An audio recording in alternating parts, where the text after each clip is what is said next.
Mtazamaji wa Bongo 5 Network, tumekutana na dada ambaye amezimiwa simu baada ya kufika stendi ya Magufuli. Ni mama wa mtoto mwenye umri wa miezi miwili na alikuwa anakuja kwa mpenzi wake ambao ni dereva wa lori, ambapo alitoka huko nyumbani kwake anakuja nyumbani kwake. Baada ya kufika hapa akazimiwa simu toka asubuhi na mpaka sasa hivi hakuna mawasiliano. Pole. Unaitwa nani? Naitwa Esther. Esther. Umekuja tokea wapi wewe? Tokea Songwe. Wapi? Songwe Tunduma. Songwe Tunduma. Okay. Umeona huyu ni mtoto? Ndio, ni mtoto. Okay. Ana umri gani?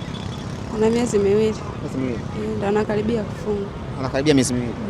Okay. Dar es Salaam tunasikia ulikuwa unakuja kwa mtu amekuzimia simu. Ulikuwa unakuja kwa nani?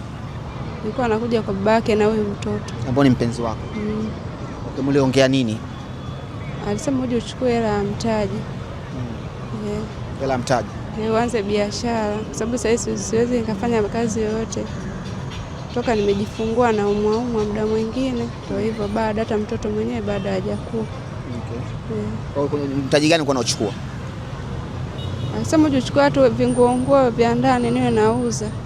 Okay. Nyumbani uko unafanya biashara nguo? Nilikuwa napika tu ni uji na maziwa. Okay. So baada ya kufika hapa umefika saa ngapi? Nilifika jana usiku. Usiku saa ngapi? Karibia kuna kucha. Okay. Baada ya kufika sasa ukawa unamwasiliana. Ulikuwa unawasiliana na mtu wako na huyo mwenza wako? Na dereva alimpigia kabisa simu akamuelekeza, akawa anakuwa mkali mpaka saa hizi hajarudia tena kupatikana kwenye simu. Sasa tumekukuta pale umemalizana na ustawi, wamekwambia watakufanyia mpango wa kurudi nyumbani, lakini sasa unaendaje kuishi na una mtoto mdogo hivyo, una chochote, utamleaje? Ndio hivyo, sina mtaji yoyote na sina mtu yoyote wa kunisaidia mimi saa hizi. Kwani uji ulikuwa ukiuza unapata shilingi ngapi? Nilikuwa napata hela ya kula. Kama shilingi ngapi? Ndio mwingine narudi tu na hela kama 20,000. Okay. Naweka akiba, nyingine naweka kwenye biashara. Okay.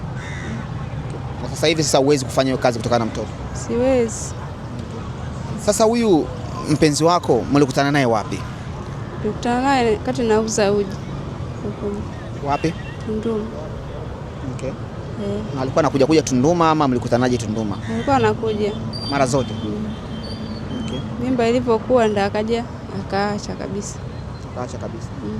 Okay. Lakini bado unampenda? Hamna, siwezi. Kwa nini? Kwa nini? Hamna, kwa changamoto nazopitia saa hizi.